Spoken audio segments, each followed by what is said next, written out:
प्रकाशा येथे नियोजित cement grinding प्रकल्प उभारण्याबाबत ग्रामस्थांची हरकत। सविस्तर वृत्त।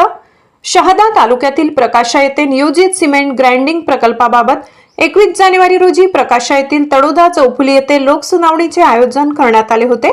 या प्रसंगी शहादा प्रांत कृष्णकांत कनवारिया, महाराष्ट्र प्रदूषण नियंत्रण मंडळाचे नाशिक धुळे येथील अधिकारी, सरपंच, तलाठी, ग्रामपंचायत अधिकारी, मंडल अधिकारी, परिसरातील महसूल विभागाचे अधिकारी आदी उपस्थित होते।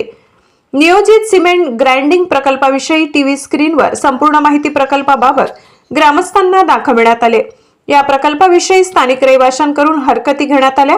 आधी स्थानिक रोजगाराबाबत विचारणा करण्यात आली। त्यानंतर शेतकऱ्यांनी एका बेजबाबदार कंपनीच्या विरोधात तक्रार नोंदविल्या। तसेच ग्रामस्थ व शेतकऱ्यांनी या सिमेंट ग्राइंडिंग प्रकल्प उभारण्याबाबत देखील कडाडून विरोध दर्शविलाय। प्रकाशा हे गाव ब दर्जात असताना हा प्रकल्प रेड झोन मध्ये कसा काय उभारू शकता, असा प्रश्न महाराष्ट्र प्रदूषण नियंत्रण मंडळाच्या अधिकाऱ्यांना विचारणा केला। गावाच्या अवघ्या 1 किलोमीटर अंतरावर प्रकल्प उभारत असल्याने प्रकाशा गावाला धोक्याचे वातावरण निर्माण होऊ शकते। तसेच प्रकाशा हे दक्षिण काशी म्हणून या गावाची ओळख आहे। दरवर्षी अनेक भाविक या ठिकाणी दर्शनाला येत असतात। या प्रकल्पामुळे हवेची धूळ, वायू प्रदूषण होऊन येणाऱ्या भाविक व प्रकाशातील स्थानिक नागरिकांच्या आरोग्याला मोठा धोका होऊ शकतो। प्रकाशा परिसरातील या प्रकल्पातून निघणारी धूळ मंदिरांची रंगरंगोटीची नासाडी होऊन मंदिरे खराब होऊ शकतात।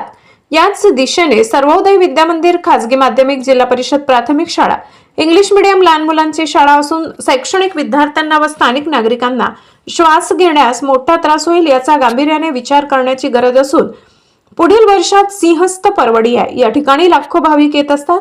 परिसरात हजारो बागायत, कोरडशेती जमिनी असून शेतकरी वर्षभर पीक घेत असतो। सिमेंट ग्राइंडिंग प्रकल्पामुळे पिकाला बाधा होऊन शेतकऱ्यांचे मोठ्या प्रमाणात नुकसान होऊ शकते। सदर या प्रकल्पाच्या विरोधात शेतकरी ग्रामस्थांनी तीव्र विरोध दर्शविलाय। शेतकरी व ग्रामस्थांनी आपल्या लेखी स्वरूपात हरकती प्रशासनाकडे नोंदविल्या असून धुळे आणि नाशिक प्रदूषण नियंत्रण मंडळांनी सिमेंट ग्राइंडिंग प्रकल्पाला ना हरकत प्रमाणपत्र देण्यास ग्रामस्थांनी सक्त मनाई केली। या प्रकल्पाला ना हरकत प्रमाणपत्र दिल्यास जन आंदोलन उभारण्याचा इशारा यावेळेस देण्यात आलाय। प्रकल्पाच्या जनसुनावणीत ग्रामस्थ व शेतकरी बांधव मोठ्या संख्येने उपस्थित होते। लोकशाही हक्क न्यूज चॅनेलसाठी दिनेश सामुद्रे, प्रकाशा।